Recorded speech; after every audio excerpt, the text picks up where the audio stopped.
Everyone, তো আজকে আমরা যাচ্ছি ঠাকুরদার শ্মশান দেখতে অনেকদিন পর। কি রে, ও কি খাচ্ছে? আর অনেক বৃষ্টি দিয়েছে তো, আর এই যে কাদা কাদা হয়ে রয়েছে, রয়েছে।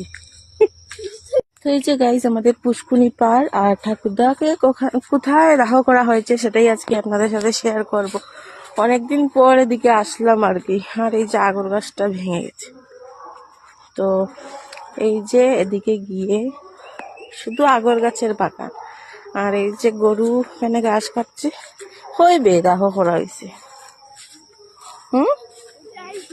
ওই তো এখানে এখানে নানি, ওই যে একটা মানে কি দেখছেন চেয়ার, ওটার মধ্যে মানে ঠাকুরদাকে স্নান করানো হয়েছে। আর দেখতেই পাচ্ছেন এখানে শুধু মানে গাঁদা ফুলের গাছ, গেন্দা ফুল যেগুলোর গাছ আর কি। আর এখানে কত সুন্দর চেয়ারের মধ্যে জং, এই ছাড়তে হয়ে গেল।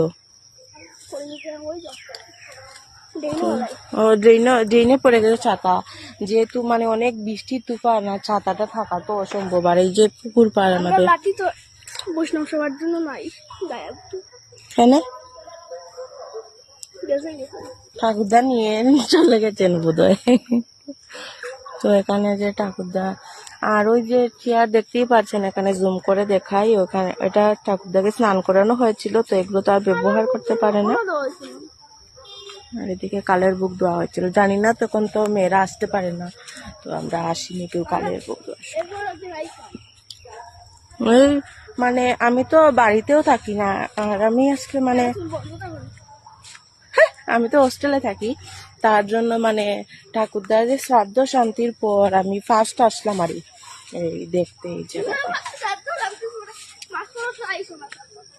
শ্মশান ধোয়ানোর পর আমি আর আসি না, তো ওদিকে আসিনি আর কি। আমি তো বাড়িতেও ছিলাম না, চলে গেছিলাম, এক্সাম ছিল।